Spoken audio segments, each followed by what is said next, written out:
आपने पिछले वीडियो में सुना कि कैसे ग्वाले को भगवान विष्णु ने आशीर्वाद दिया और उसको वहीं छोड़ अपने अवतार लेने की बात कह गए। अब आगे की कहानी। ग्वाले के कारण श्रीहरि के सिर पर चोट लगी थी।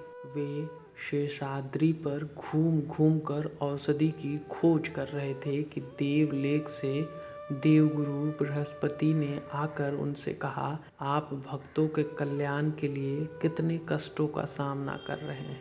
इस घाव का सर्वोत्तम औषधि है कि मदार की रुई को गुल्लर के पेड़ के दूध में भिगोकर घाव पर लगा दीजिए। ऐसा करने से वह 1 सप्ताह में ठीक हो जाएगा। भगवान विष्णु औषधि की खोज करते हुए शेषाद्रि पर वराह स्वामी के आश्रम पहुंचे। वराह स्वामी ने उनका आदर सत्कार कर वेंकटाचल पर ही रहने की जगह दे दी और कहा, मेरे पास वकुला देवी नाम की भक्तिन है। वह माता की तरह आपकी सेवा करती रहेगी। उसे आप अपने पास रहने दीजिए। वकुला देवी कृष्णावतार में माता यशोदा थीं, जो श्री कृष्ण का विवाह न देख सकी थी। श्री कृष्ण ने उन्हें वर दिया था कि कलयुग में मैं एक नौजवान के रूप में तुम्हारे पास आऊंगा, जब तुम मेरी शादी देखोगी।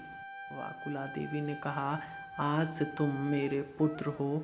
मैं तुम्हें श्रीनिवास के नाम से पुकारूंगी।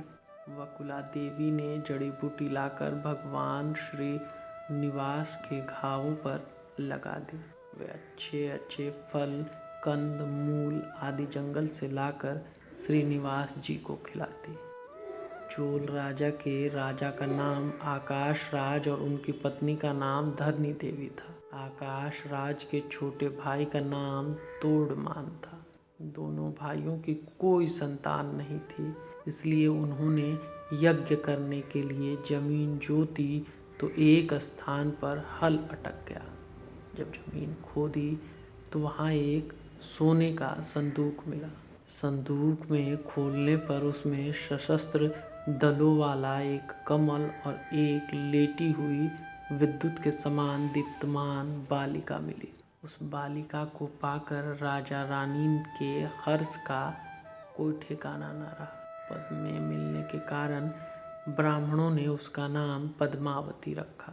पद्मावती के मिलने के बाद धरनी देवी को वसुदान नामक पुत्र हुआ। पद्मावती दिनों दिन शुक्ल पक्ष के चंद्रमा के समान बढ़ने लगी। एक दिन नारद जी आकाश राज से मिलने आए तो राजा ने उन्हें पद्मावती के लिए योग्य वर बताने को कहा। नारद जी ने कहा, आपको दामाद की खोज करने की आवश्यकता नहीं है। आपकी पुत्री लक्ष्मी जी के अंश को लेकर पैदा हुई है। राम अवतार में वेदवती को भगवान राम द्वारा दिए गए वर के अनुसार वही वेदवती आपके यहाँ पद्मावती के रूप में अवतरित हुई है। भगवान विष्णु के साथ ही पद्मावती का विवाह होगा। वह शुभ घड़ी बहुत ही निकट आ रही है। एक दिन भगवान श्रीनिवास वकुला देवी की आज्ञा लेकर आखेट के लिए वन में गए। वहाँ एक हाथी का पीछा करते हुए वे दूर निकल गए। कुछ ही देर बाद हाथी ओझल हो गया और पानी की तलाश में श्रीनिवास जी एक सरोवर के समीप आए। यहाँ उद्यान में पद्मावती अपनी सखियों के साथ खेल रही थी। पद्मावती और श्रीनिवास एक दूसरे को देखकर प्यार में पड़ गए। श्रीनिवास जी के चले जाने पर महल में पद्मावती न खाती, न पीती, न सोती थी। इधर आश्रम में श्रीनिवास जी की हालत भी ऐसी थी। एक दिन श्रीनिवास ने अपने दिल की बात वकुला देवी को बता दी और उन्हें आकाश राज के पास जाकर पद्मावती से विवाह करा देने की प्रार्थना की। वकुला देवी के जाने के बाद आकाश राज अपने गुरु शुक योगी के पास श्रीनिवास और पद्मावती के विवाह के बारे में सलाह लेने गए। शुक योगी ने कहा कि शेषाद्रि पर रहने वाला श्रीनिवास साधारण मानव नहीं है, वह तो साक्षात श्रीहरि है।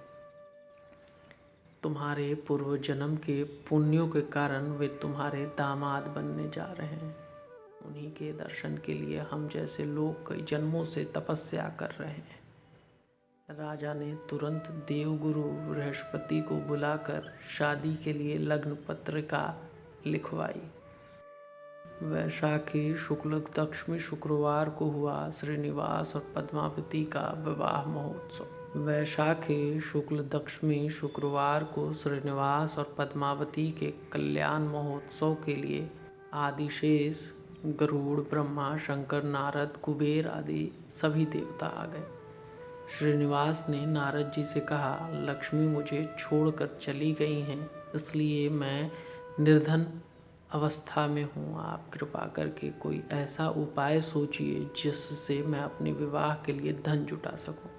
जब सभी देवताओं की सभा बैठी थी तब नारद जी ने कुबेर से कहा, आप श्रीनिवास और पद्मावती के विवाह के लिए पर्याप्त धन देकर सहायता कीजिए।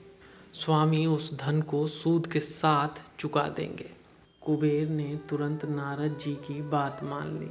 भगवान श्रीनिवास ने एक पत्र लिखा कि मैंने कुबेर से अपने विवाह खर्च के लिए 4 करोड़ 14 लाख लिए हैं, जिसे मैं सूद सहित लौटा दूंगा। ब्रह्मा, शंकर और अश्वत्थ ने उस पत्र पर साक्षी के रूप में हस्ताक्षर किए। शुभ मुहूर्त में विवाह की समस्त विधियां संपन्न हुई।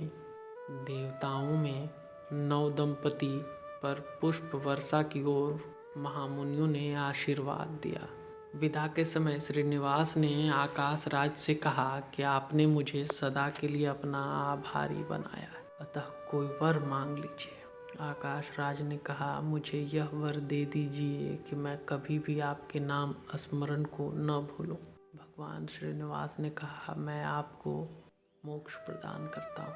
सबसे विदा लेकर भगवान श्रीनिवास और पद्मावती जी अगस्त्य मुनि के आश्रम में आए। विवाह के बाद 9 दंपति को 6 मास तक पर्वत पर नहीं चढ़ना चाहिए, इसलिए भगवान श्रीनिवास और पद्मावती जी 6 माह तक अगस्त्य में रहे। सभी देवता अपने अपने लोक में चले गए। आकाश राज की मृत्यु के बाद एक दिन डोंगमान अगस्त्य आश्रम आए और श्रीनिवास से कोई सेवा बताने के लिए कहा।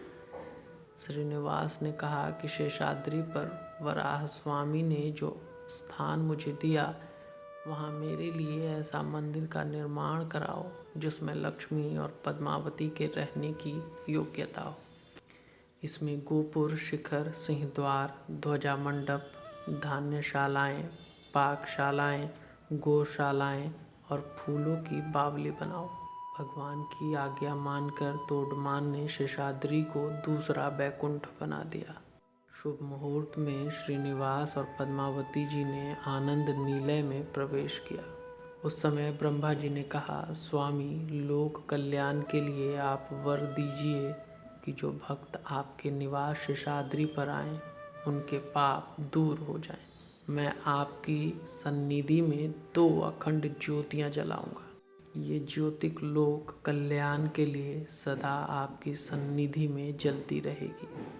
आप कलयुग के अंत तक इसी वेंकटाचल पर निवास कीजिए और भक्तों को दर्शन देते रहिए। जब मैं जो महोत्सव करूँगा उसे स्वीकार कीजिए।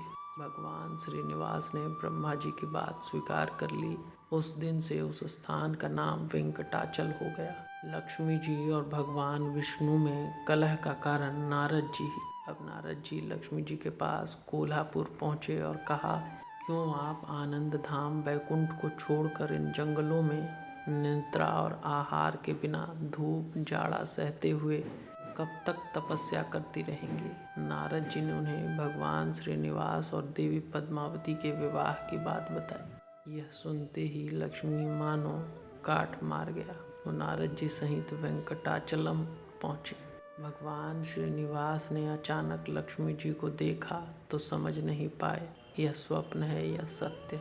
पद्मावती जी को भी समझ नहीं आया कि यह कौन है। दोनों सौतों में झगड़ा होने लगा। भगवान श्रीनिवास को दशा जाल में फंसे पक्षी के समान थी, न इधर चैन न उधर चैन। थोड़ी देर में दिव्यगान से लक्ष्मी जी को सारी बात समझ आ गई। उन्होंने कहा, अब हम सगी बहनों की तरह रहेंगे।